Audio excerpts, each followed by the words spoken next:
This is iFIBER 1 News.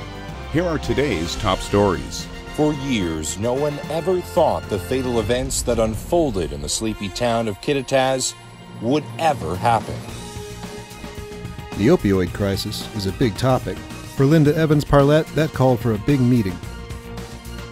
The Afraid Tigers baseball team had a rough start to the season when they dropped a pair of games to Cheney in a doubleheader to begin the season. The Afraid Tigers softball team was finally able to hit the field on Tuesday for the first time this season. From the iFIBER 1 newsroom, this is iFIBER 1 News. And it starts now. For years, no one ever thought the fatal events that unfolded in the sleepy town of Kittitas would ever happen. We're riled up a little bit. We're angry, of course. This doesn't happen here. But it did Tuesday night. An exchange of gunfire at the end of Pierce Street left an erratic gunman and a Kittitas County Sheriff's deputy dead. Last night was the worst incident in my 45-plus years in law enforcement, and something that a sheriff or police chief wishes would never, ever happen during their watch. This is a tragedy. Officer-involved shootings happen too often across our country, but almost never here.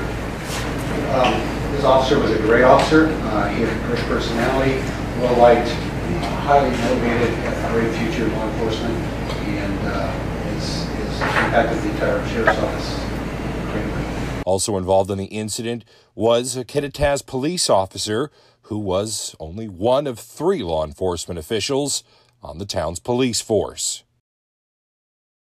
Officer Chavez is, from what I've been told this morning, he's currently in surgery. He suffered a wound to his leg, it shattered a femur, so he will be in recovery for quite a while. And now, local officials will tread down the long road in hopes of finding answers to why an attempted traffic stop turned tragic. This is true tragedy, and it's something that will take a long time for the law enforcement and for our community to heal. Again, this is an ongoing investigation. The officers you saw speaking were at a press conference held at the Ellensburg Armory Wednesday morning. The body language of those in attendance was clear as many were gripped by the bloodshed. But for those who were only a few feet away from where the shooting happened, they remained physically shaken. Well, we didn't know what the danger level was. I recognized shots fired and they were close because I used to hunt. And the reverberation came through our wall. And we didn't know if it was an ongoing situation, so as soon as I heard the shots fired, I had my grandson get on the floor. And we turned out all the lights and just waited. And within just a couple of minutes, the other officers were here. It's a little bit disconcerting. This has been a very small community for a long time, and I don't even remember the last time hearing about anything like this close. I know my wife was a little bit worried. I just feel for everybody that was affected. The Ellensburg Police Department will conduct the investigation into what happened. I'm Sean Goggins for iFIBER 1 News. This segment is brought to you by... Change doesn't have to be complicated. With a low-profile microwave hood combination that's ready to install right out of the box. It fits in the same space as your under-cabinet hood, so you can get your microwave off the countertop and make space for the routines worth keeping.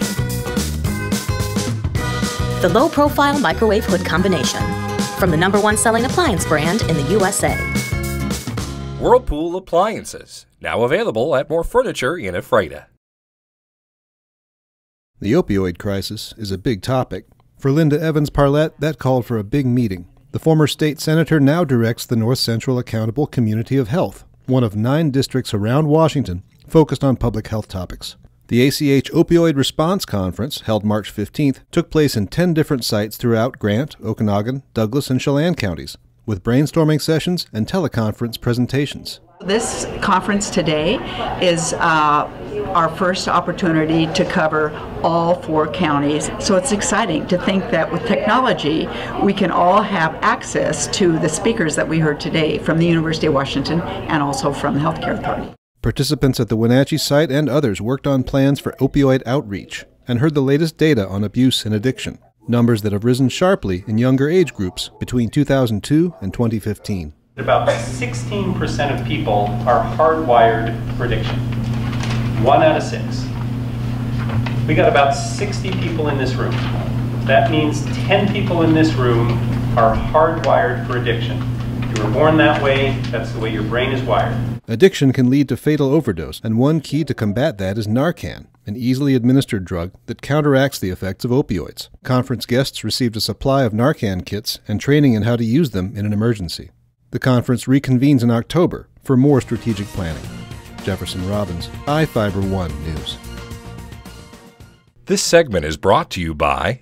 Your taste buds bored? Well, then bring them to Jay's Teriyaki. Not only does Jay's have a variety of teriyaki dishes, they also offer mouth-watering salads and sides. Call Jay's 509-764-5155. Jay's Teriyaki, located at 123 East Broadway in Moses Lake, because it's all in the sauce. The Ephrata Tigers baseball team had a rough start to the season when they dropped a pair of games to Cheney in a doubleheader to begin the season. The Tigers played their first home game of the year on Tuesday at their JV field when the Cascade Leavenworth Kodiaks came to town. The Tigers aimed to bounce back from their losses to Cheney and were able to do so in a big way. Ephrata piled on the points early to take a 10-1 lead entering the 4th inning. After keeping the Kodiaks from scoring in the 4th, all the Tigers had to do was score 1 more run and hold on for the Mercy Rule win. The Tigers scored 5 runs in the 5th inning to take a 15-1 lead entering the bottom of the 5th. The Kodiaks managed to score a run with their backs against the wall, but it wasn't enough from getting mercy ruled. The Tigers won 15-2 in 5 innings. The 13-run victory is the biggest margin of victory the Tigers have had since April 7th of last season, when they beat Wapato 22-0. Pitcher Bo Hesse started the game and pitched through 4 innings. He also had success as a batter on Tuesday's game. He feels like the team is starting to come together after a rough opening game. We've been hitting pretty good. Like, first game we didn't have that many hits, but next 2 games we've been hitting the ball pretty good. And defensively, I don't think we had any errors today. Just looking good, both sides of the ball. The Tigers will next play on Friday at their actual field, Johnson O'Brien Stadium, when they host East Valley Spokane. I'm Adam Chkoski for iFIBER 1 Sports. The Ephrata Tigers softball team was finally able to hit the field on Tuesday for the first time this season. They opened against 2018 1A state playoff team and the reigning CTO league champs, the Cascade Leavenworth Kodiaks, in what turned into a high-scoring game. The Tigers jumped ahead early, piling on runs in the first 3 innings. The Tigers scored 2 runs in the first inning and scored 4 more in the 3rd to take a 6-1 lead after just 3 innings. The Kodiaks started to battle their way back into the game, outscoring the Tigers 4-2 in the final 4 innings, but the Tigers were able to hold on for the victory 8-5. The victory marks the first time Ephrata has won its season opener since 2016. Sophomore Riley Peters pitched the whole game and had several strikeouts on defense and was an effective batter throughout the game as well. It was easier than I thought it was going to be. I was pretty nervous coming in, but I had confidence in my team and me to get the job done. That's always our mentality, just jump on them first, get a good lead, be able to keep ourselves out of that hole, stay up. The Tigers will next play on Friday when they travel to Chelan for a doubleheader. They'll return home the next day for another doubleheader, that one against Pullman. I'm Adam Chkoski for iFIBER 1 Sports.